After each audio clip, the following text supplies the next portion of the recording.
এই গরমে তেল ঝাল মশলা খেতে একদমই ইচ্ছা করে না, তাই একটু চিকেনের হালকা ফুলকা রেসিপি নিয়ে চলে এলাম। আমি এখানে 500 গ্রাম চিকেন নিয়েছি, তাতে টক দই, পেঁয়াজ, আদা, রসুন বাটা, কাঁচা লঙ্কা বাটা, গোলমরিচ খানিকটা, গন্ধরাজ লেবুর রস আর লেবুর বাইরের যে সবুজ ছিলাটা সেটা একটু গ্রেট করে সর্ষের তেল মাখিয়ে ও পরিমাণ মতো নুন দিয়ে 1 ঘন্টা মতো এটাকে ম্যারিনেশনের জন্য রেখে দিলাম। খুব ভালো করে ওটাকে মাখিয়ে নেবেন যাতে মশলাগুলো এর ভেতর খুব ভালো করে ঢুকতে পারে। তেল ঝাল মশলা দিয়ে মাছ মাংস বা তরকারি একদমই ভাল লাগে না এই সময় খেতে, তাই মনে হয় যতটা হালকা ফুলকা রান্না করা যায় সেটাই বোধহয় পেটের পক্ষে ভালো।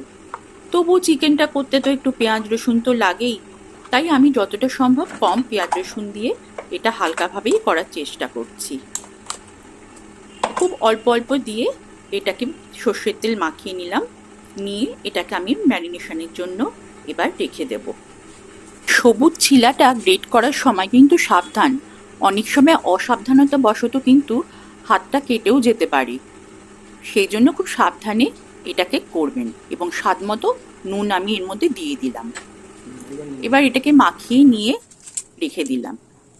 এবার কড়াইয়ে খানিকটা তেল দিয়েছি, তারপর কয়েকটা তেজপাতা আর গোলমরিচ ক্রাশ করে নিয়ে আমি এই ব্ল্যাক পেপার আর তেজপাতাটাকে খুব ভালো করে আমি ভেজে নেব। তারপর আমি মাংসগুলোকে এর ভেতর দিয়ে দিচ্ছি, দিয়ে যতক্ষণ এটাকে তেল না বেরোয় ততক্ষণ আমি এর মধ্যে এটাকে কষাতে থাকবো। আর দিলাম একটু জিরের গুঁড়ো, আর একটুখানি অল্প একটু হলুদ, আর একটু সামান্য একটু 1 চিমটে চিনি। মাংসটা কষানো প্রায় শেষ, দেখুন টকবক করে ফুটছে। এবার আমি কড়াইয়ে দিয়ে দিয়েছি ছোট ছোট করে কাটা কুচো পেঁয়াজ। এই পেঁয়াজগুলো দিয়ে খুব ভালোভাবে নাড়াচাড়া করতে হবে, আর আগে থেকে কষিয়ে রাখা মাংসটাকে আমি এর মধ্যে ঢেলে দিলাম।